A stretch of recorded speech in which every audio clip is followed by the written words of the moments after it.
গ্রামের বাড়ি নেত্রকোনায় চিরনিদ্রায় শায়িত হবেন সহকর্মীর গুলিতে কনস্টেবল মনিরুল।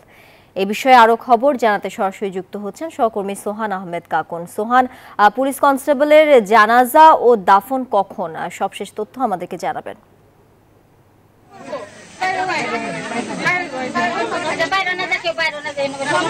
তানিয়া, আমরা আজকে সকাল থেকে এই যে নিহত পুলিশ সদস্য মনিরুলের বাড়িতে অবস্থান করছি। এখানে এই মাত্রই একটি জানাজা শেষ হয়েছে, প্রথম জানাজা। আমরা এখন সরাসরি আসছি তার বাড়িতে, তার ঘরে। তার মা এবং স্ত্রী সহ স্বজনরা কিন্তু আসলে কান্নায় ভেঙে পড়ছেন। আমরা দেখছিলাম অনেকক্ষণ যাবৎ খুব গুরুতর অবস্থায় আছেন। আমরা ক্যামেরার চোখে যাকে দেখাচ্ছি তিনি মনিরুলের স্ত্রী এবং ওনার মনিরুলের মা এবং তার বোনেরা, তারা কিন্তু বারবার হুঁশ হারিয়ে ফেলছেন কান্নায়।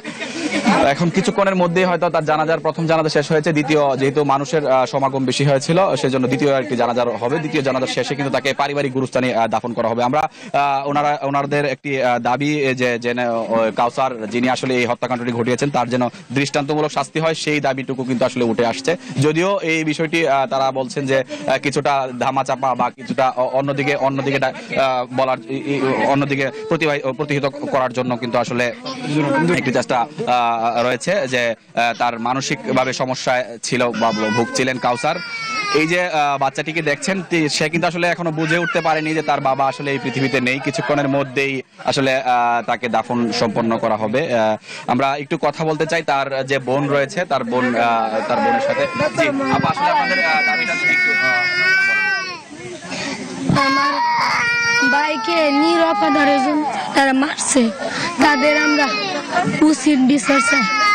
আমার ভাই মৃত্যুর বদলে আমি ওদের মৃত্যু চাই। আমার ভাই তো কোনো অপরাধী ছিল না, কেন আমার ভাইকে এইভাবে গুলি করে হত্যা করছে? আমরা হত্যার বদলে হত্যা চাই। আসলে তানিয়া শুনছিলেন যে এখানকার যে পরিস্থিতিটা আসলে অত্যন্ত হৃদয় বিদারক। এইরকম একটি ঘটনা আসলে এই নাড়া দিয়েছে পুরো গ্রাম এবং পুরো এলাকা, পুরো জেলা শহরেই কিন্তু এই ঘটনাটি আসলে নাড়া দিয়েছে। মানুষ কিন্তু আসলে অনেকটাই শোকাহত। এই এলাকার মানুষজনের সাথে কথা বলে কিছুক্ষণের মধ্যে কিন্তু এই মনিরুলের জানাজা শেষ হয়েছে প্রথম। দ্বিতীয় জানাজা শেষে কিন্তু তাকে কিন্তু আসলে কিছুক্ষণের মধ্যে দাফন করা হবে তার পারিবারিক গুরুস্থানে। আর সকলের দাবি কিন্তু একটাই, যে ঘটনাটি ঘটিয়েছে তার যেন দৃষ্টান্তমূলক শাস্তি হয়। এই ছিল কিন্তু আমার কাছে আসলে সর্বশেষ পরিস্থিতি মনিরুলের বাড়ি থেকে। সোহান, আপনাকে ধন্যবাদ জানাচ্ছি নেত্রকোনা থেকে সরাসরি যুক্ত থাকার জন্য।